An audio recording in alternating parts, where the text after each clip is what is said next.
सियावर राम जय जय राम, मेरे प्रभु राम जय जय राम।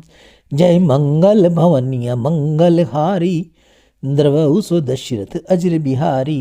दीन दयाल विरुद्ध संहारी, हरहु नाथ मम संकट भारी। मैं ईशु हरवानी वृंदावन धाम आप सभी को राम राम। 14 जनवरी 2026 एकनाथ की भावार्थ रामायण का एक अध्याय छोटा सा मैं आपको सुनाना चाहूँगा। कवि की श्रोताओं से प्रार्थना, जगत में रामायण धन्य है। वाल्मीकि द्वारा की हुई वाणी स्वरूप वर्षा धन्य है। अक्षरों शब्दों में वह एक ऐसी अक्षर अविनाशी व्यवस्था है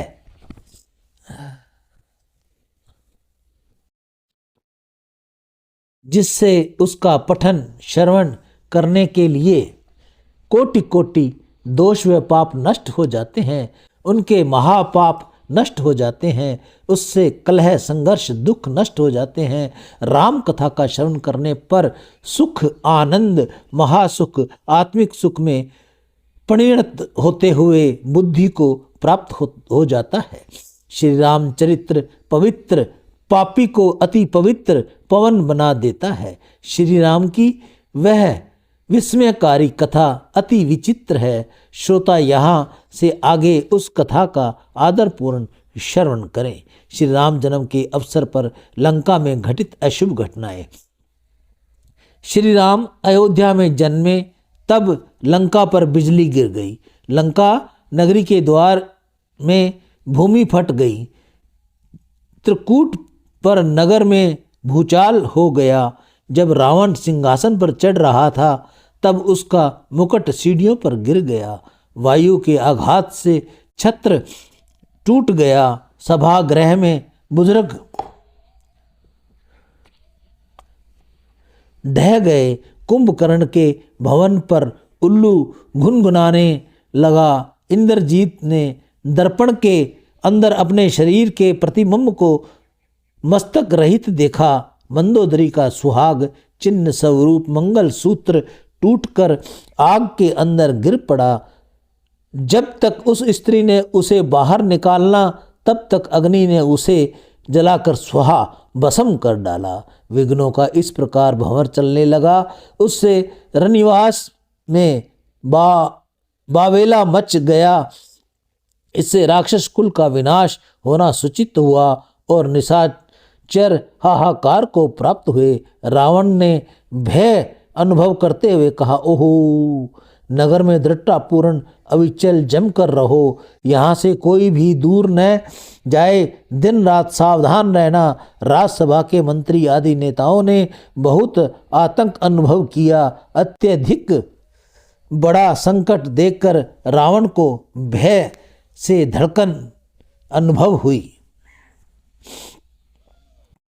राजपुत्रों के व्रतबंध आदि संस्कार और विद्या अध्ययन। समझिए कि दूसरी ओर अयोध्या में श्री गुरु वशिष्ठ ने समय चारों कुमारों को प्रांगत धार्मिक विषयों की संस्कारों सहित पूर्ण करवा लिया। उन्होंने संपूर्ण विधियों के साथ उसका जातकर्म नामकरण कटी सूत्र बंधन अत्र अन्न प्रशान चोल कर्म वायन दान कर लिया। नृपवर दशरथ ने ऐश्वर्य को प्रकट करते हुए व्रत बंध यानी जनेऊ संस्कार को वाद्य गर्जन के साथ संपन्न करके सुयोग्य व्यक्तियों को दान और सम्मान के सब प्रकार सुखपूर्ण बना दिया। श्री राम का व्रतबंध संस्कार करके उन्होंने विप्र समुदायों को सुखी बना दिया। आत्मिक आनंद अनुभव करने से उनकी तोंद निकल आई। डोलते झूमते हुए वे परम आनंद को प्राप्त हुए। राजा दशरथ ने श्री राम का व्रत बंधन किया और दान देकर दरिद्रों को सुखी कर दिया। पेट के लिए कुछ पाने के हेतु इधर उधर दर दर घूमने में उन्होंने होने वाले कष्ट पूर्णतः नष्ट हुआ। उन्होंने याचक वृत्ति छूट गई। चारों राजपुत्रों का व्रतबंधन संस्कार होने के पश्चात वे चारों जने वशिष्ठ ऋषि के पास गए और उन्होंने वेदों का अध्ययन तथा वेदांत आदि शास्त्रों का अर्थ विवेचन करना आरंभ किया। वस्तुतः मूर्तिमान ब्रह्म होने के कारण श्री राम तो वेदों के जन्म स्थान हैं, फिर भी समझिए कि उन्होंने मंत्र युक्त संस्कार से वेदों और शास्त्रों का संपूर्ण पठन अध्ययन किया। उसकी प्रजा का बुद्धि का अथाह रूप दिखाई दिया। समझिए कि इस प्रकार रघुनाथ राम की अवस्था से 16 वर्ष पूर्ण हुए, तब वे रघुनंदन श्री राम तीर्थ यात्रा करने के लिए तैयार हुए। इस संबंध में वशिष्ठ ने प्रार्थना करके उन सद्गुरुओं की अनुमति से वह पिता दशरथ की आज्ञा से तीर्थ यात्रा के लिए निकले। प्रस्थान करने के लिए उद्यत हुए। राजा दशरथ ने शुभ दिन खोजवाते हुए स्वस्ति मंत्र पठन तथा पुण्यवाहन वाचन करवाया और सुमंत नामक मंत्री सहित सेना उसके साथ भेज दी। उन्होंने राम के द्वारा दान के रूप में वितरित कराए हुए अक्षय धन, भंडारा, सप्तस गायों के समुदायों और नाना प्रकार के वस्त्र उनके साथ भिजवा दिए। तीर्थ यात्रा का वर्णन। उन्होंने सरोवर, नदियां, उनके समुद्र के साथ संगम स्थलों की पुण्यप्रद पवित्र स्थानों एवं पवित्र आश्रमों की यात्रा की। प्रयाग आदि पंचग्रामों की यात्रा करके वह दुर्गम मार्ग से हिमालय की ओर गए।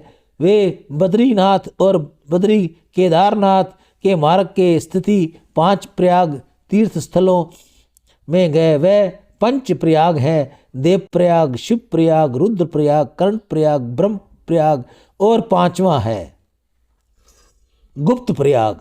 सरयू, गंगा और सुवर्णभद्रा सोनहा के संगम स्थान को पूर्ण प्रयाग कहते हैं। इन तीनों नदियों को संयोग से वह पूर्व त्रिवेणी बनी। इसमें स्नान करके माघ मास में उन्होंने गंगा, यमुना, सरस्वती के संगम वाले प्रयाग में स्थिति त्रिवेणी में मुख्य स्नान किया। उन्होंने उससे पहले कार्तिक मास में कृष्णा वेणा महाराष्ट्र में भी स्नान किया। उन्होंने उन वनों, तपोवनों, पर्वत शिखरों तथा उस पर स्थानों की यात्रा की जो परम पावन बताए जाते हैं। उन्होंने तीनों पुष्कर स्थलों, पश्चिम रेलवे की अहमदाबाद दिल्ली लाइन पर स्थिति अजमेर स्टेशन से लगभग 13 किलोमीटर दूरी पर एक पावन सिद्ध तीर्थ पुष्कर सरोवर 3 हैं, ज्येष्ठ, मध्य और कनिक पुकार की तथा अन्य तीर्थ स्थलों की यथावती यात्रा की। वे नैमिषारण्य जिला सीतापुर उत्तर प्रदेश, धर्मयण चंपकारण्य रायपुर मध्य प्रदेश से लगभग 128 किलोमीटर की दूरी पर ब्रह्मण्य गया के निकट तथा महापंथ के उस वेदारण्य में भी गए जहाँ वेद वेत्ता ऋषि रहते थे। वे मंदराद्रि और विंध्याद्रि तथा मूल पीठ स्थान सह्याद्रि गए। वे गंगा नदी के तट पर स्थित उस ब्रह्मादि भी गए जो अद्भुता की दृष्टि से श्रेष्ठ हैं। वह प्राचीन जगन्नाथपुरी से लगभग 64 किलोमीटर की दूरी पर स्थित काकटपुर ग्राम के पास से बहने वाली पवित्र नदी सरस्वती, सिद्धपुर के निकट से बहने वाली नदी जो कच्छ की मरुभूमि के लुप्त हो जाती है, जैसे नदियों के तट पर स्नानार्थ गए बिंदुसर। पश्चिम रेलवे की अहमदाबाद दिल्ली लाइन पर स्थित मेहसाणा स्टेशन से लगभग 34 किलोमीटर दूरी पर सिद्धपुर के पास एक पवित्र सरोवर है, धर्मालय। धर्म क्षेत्र कुरुक्षेत्र गए, वहाँ धुरंधर ज्वालाओं से युक्त ज्वालामुखी तीर्थ स्थल पंजाब के पठानकोट से जोगिंदर नगर जाने वाली रेल लाइन पर लगभग 80 किलोमीटर की दूरी स्थित ज्वालामुखी मोड़ स्टेशन से लगभग 20 किलोमीटर की दूरी हिमाचल प्रदेश में गए, जहां तक जल तीर्थ दलों से अति पवित्र मानते हैं। उन्होंने तीनों गया तीर्थों आदि गया, रम गया, वृंदावन धाम सबको दर्शन किए, राम धर्म स्तंभों को स्पर्श किया तथा ब्रह्म योनि गया बोधि गया। रास्ते में समीप स्थल एक पहाड़ के दर्शन किए और संध्यावट में गायत्री का ध्यान किया। वे ब्रह्मवर्त कानपुर से लगभग 15 किलोमीटर उत्तर प्रदेश गए, गोमती तट पर गए। फिर उन्होंने हिरण्य क्षेत्र सहित सागर के तथा सागर तटवर्ती शंखों द्वारा नाम उस क्षेत्र की यात्रा की जहां भगवान हरि ने वेद्यों का उद्धार किया था। तीर्थ यात्रा के मार्ग में से जाते हुए उन्होंने अयोध्या, मथुरा, माया अर्थात हरिद्वार, काशी, कांची, अवंतिका अर्थात उज्जैनिका और द्वारका नाम सप्त पुरियों और 12 ज्योतिर्लिंगों की यात्रा की। वे सोमनाथ के साथ प्रभास समुद्र तट पर स्थित सौराष्ट्र गुजरात में गए। उन्होंने इस प्रकार मूल माधव के दर्शन भी 5 कृष्णों के अंतर्गत कर लिए। द्वारका में स्थित कल्याण कृष्ण प्रथम कृष्ण है, दूसरों के शंख नारायण बाल कृष्ण नामक तीसरे कृष्ण पिंडारक क्षेत्र है। समझिए कि चौथे कृष्ण गढ़ दामोदर क्षेत्र में विराजमान है। कृष्ण का मूल स्थान मूल माधव का हाता है। वहाँ के मूल माधव कृष्ण 5वें कृष्ण है। इस भूमंडल की यात्रा करते हुए इन स्थानों पर जाना पुण्यप्रद है, यात्री को पावन कर देने वाला है। गंडकी, यमुना, सुरसरिता, गंगा, ताप्ती, नर्मदा, मत्स्योदरी, कृष्णा, भीमा, गोदावरी जैसे ये नदियाँ हैं जिनकी यात्रा करने से यात्री के पाप दूर हो जाते हैं। श्री राम ने उनके तट पर स्थित पवित्र स्थानों की यात्रा की। वे मत्स्य तीर्थ त्रिवेंद्र केरल से लगभग 5 किलोमीटर की दूरी पर, पक्षी तीर्थ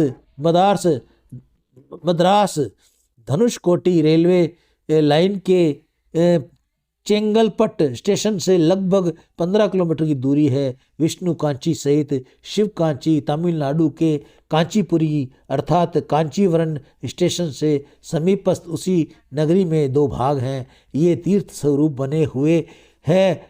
कालहस्ती क्षेत्र तिरुपति पूर्व से लगभग 35 किलोमीटर दूर है। इस विख्यात तीर्थ भूमि कुंभकोणम मद्रास धनुकोटी रेलवे लाइन पर मद्रास से लगभग 313 किलोमीटर की दूरी पर कावेरी नदी के तट पर है।